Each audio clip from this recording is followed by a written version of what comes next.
Good to see you. Nice to meet you. It's nice to meet you. How's everything going? Great. Where are you from? I live in Austin, Texas right now. Originally? No, originally I was a kind of a military brat, so I get to travel all over the country anyway, and see a fair amount of it, and sort of settled in and grew up mostly in upstate New York, now live in Texas. Why Lizzard? Why a blue shirt?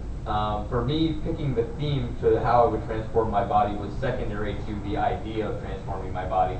So I just had to pick something I knew I liked, something I would want to live with. Now, did the idea of it come first, or did you start getting tattoos first and then it just kind of morphed into it? The idea came first. I was very into the idea of tattooing, and what happened was a lot of different sort of ideas and interests in my life, right around when I was 18, 19 years old, all started to kind of funnel together as I went off to college and was studying philosophy and art. And one of the first things that influenced me was I saw Japanese tattooing, sort of the full body, the traditional ones.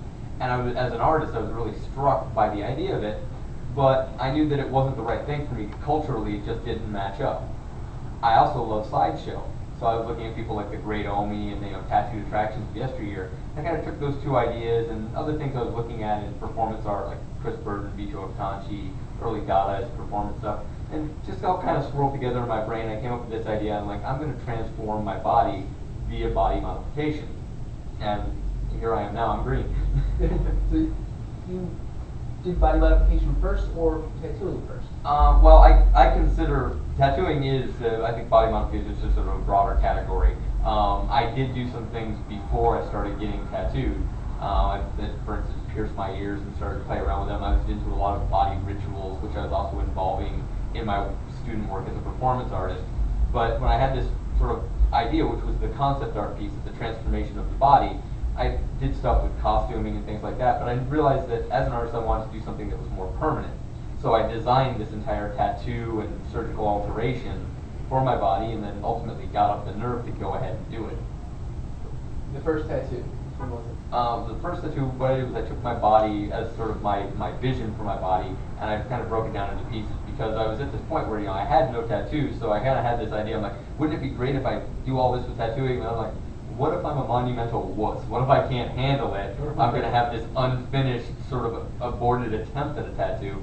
So what we did is we took one of the panels that makes up some of the work on my back and sort of broke it down. So I'm like, if I get this done, if I sit through it and I say, okay, I can go on with it, that's fine. But if this is all I ever get done, I'll still have a decent tattoo that I can have for the rest of my life. I go around and yeah, you like this? It's an okay tattoo. I'm like, it was supposed to be a lot bigger, but it didn't work out. It was supposed to cover head to toe, but not quite. Fortunately, it turns out I can handle tattooing pretty well. Yeah, I guess so. What percentage of your body is covered? My entire body is basically covered in the form of an outline, so I'm like a giant coloring book. Of that coloring book, about 60 to 70% of it is filled in with the colors, various shades of green. And when are you going to get it completely finished? I had hoped to be finished. A long time ago, I had this idea in mind that I got my first tattoo in '93, and I knew it was going to be a long project, and I was sort of looking at the time scale then. I was like, it'd be great if I could finish by the year 2000. Obviously, it's 2008. I didn't quite make that deadline. Right. What happens is tattooing is very time intensive, and there's the recovery time to heal. And I spend a lot of time out on the road working and performing, so I'm a victim of my own success. The more successful I am as a performer, the less time I have to be at home getting tattooed and recovering from being tattooed. So that deadline, that goal just keeps getting further and further away. I've got about 700 hours on my body now. I estimate another 100 to 150 hours to finish it all. Wow, that's a lot of hours. Yeah.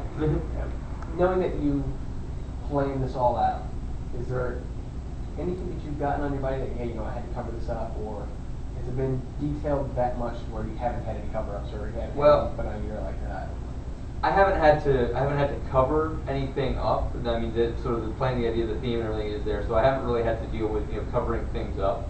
I've been fortunate enough that the people who've worked on me are very, very skilled, and I'm generally very good about taking care of my body when I'm healing over. So touch-ups haven't really been an issue at this point either. But there are some things where, because it is sort of a free flow, when I say I plan it out, it's not like I actually do every single detail, every single scale or not. So there's been a little bit of work with flow over the body, and there have been times where, say with like some of the black work and the interaction of the scale, that we've made slight modifications in the process. Not usually after the tattoo is done, but normally when we're putting on the stencil, say, like with the transition from my arm down to the smallest scales of my hand.